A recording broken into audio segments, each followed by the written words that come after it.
of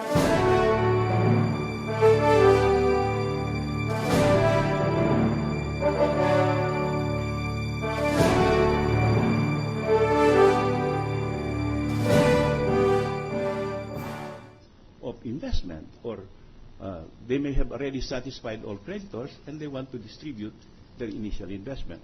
So I think that full confusion arose from the confusion of cancellation and dissolution, Mr. President. That's why it's important that our witness provide us a legal memo, because this is, to me, well, I've not been in practice for almost 30 years, Mr. President, but I was taught a basic principle in corporate law that cancellation of the registration is entirely distinct and separate from dissolution of a corporation.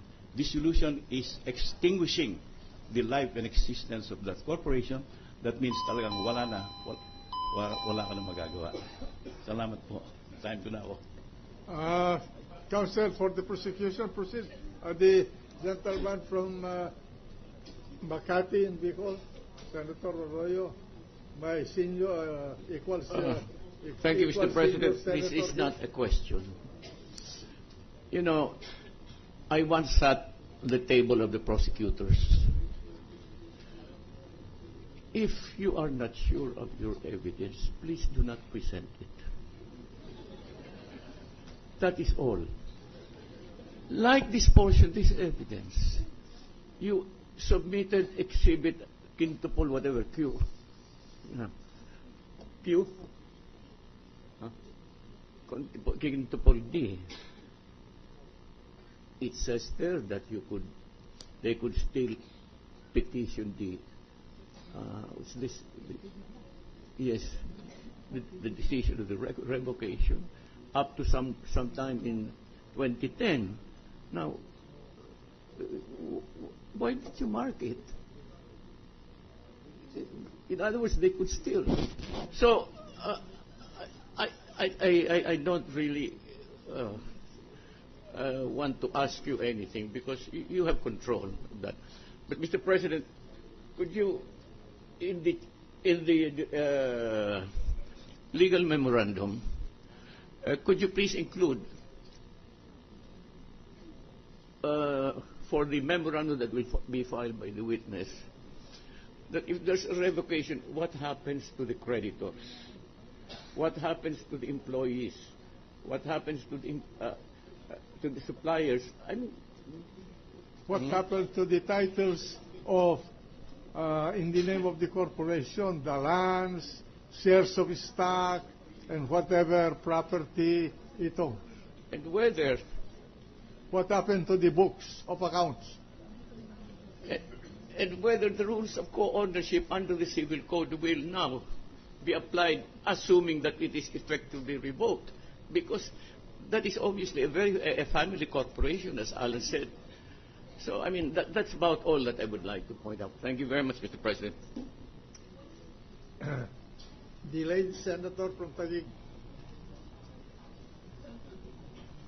Mr. President, just a few follow-up questions. May we ask the witness if he knows, or if he does not know, then can he include in the memorandum, the legal memorandum, the basis for the setting of the deadline to file petition? Is that based on the corporation code? Because as Senator Ping Lacson pointed out, if it has already been revoked, then what is this extra life that is being given? It's not based on the corporation code. Okay. So it is just a decision that the SEC made to give life again to a dead corporation? Yes, Your Honor. Okay. And then what I would also like to be included in your legal memorandum, is it not possible that in fact a corporation that has been, whose certification has been revoked, they continue to conduct business even if they are not allowed? In other words, are there not, because I was a practicing lawyer at some point, and I had so many clients who did not file their GIS, who received memorandum circulars from the SEC telling them that they will be revoked. But meanwhile, all this time, they're doing business. So in other words po, hindi man sila kilalanin ng SEC na buhay sila. Eh, buhay sila. Sila ho'y may mga ginagawa. And that brings me to my question to the prosecution. Is it your intention to prove that money, in fact, exchange of money did not take place? Because it appears that there are many of us who feel that this whole discussion is irrelevant, because even if the legal existence, even if the corporation has no legal existence, it appears that circulars are being sent to them, and there is a window for them to do something. So do you intend to prove, because then we can continue, but if you will just prove that this corporation does not exist, then to many of us, it seems like a futile exercise. Yes, Your Honor, Your Honors, what we're trying to prove is that precisely this alleged cash advance is fictitious for so many reasons, and this is the reason why we marked in evidence. And the names of the stockholders were read into the records as of the time of the last filing of the GIS in July 16 of 1990, where the name Cristina Corona or even Renato Corona does not appear. So how can there be advances to somebody who's not even a shareholder in the corporation?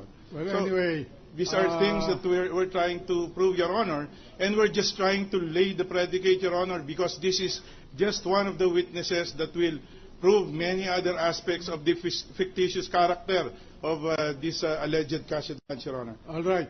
But before I forget, in your memorandum, Mr. Witness, please indicate whether a corporation whose registration was dissolved can sue or be sued, because that is a very important element, whether the corporation is really effective, is dissolved, because to sue or to be sued means an assertion of rights. Okay? Take note of that. Yes, Your Honor. All right, proceed, counsel. I think we're through with the witness, Your Honor. We have already established all of these records that are in place in the Securities and Exchange Commission, and we will introduce other evidence on this point at the proper time, Your Honor. What's the pleasure of the defense counsel? We will. Yes. Mr. President. The majority floor leader. Yes, Mr. President, may we move to suspend for 15 minutes, and may we call on the other members of the court to join the Senate President in the Senator's Lounge for a short caucus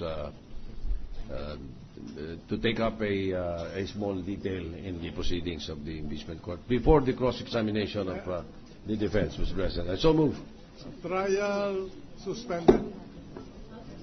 Oh, yeah, pag-usapan natin.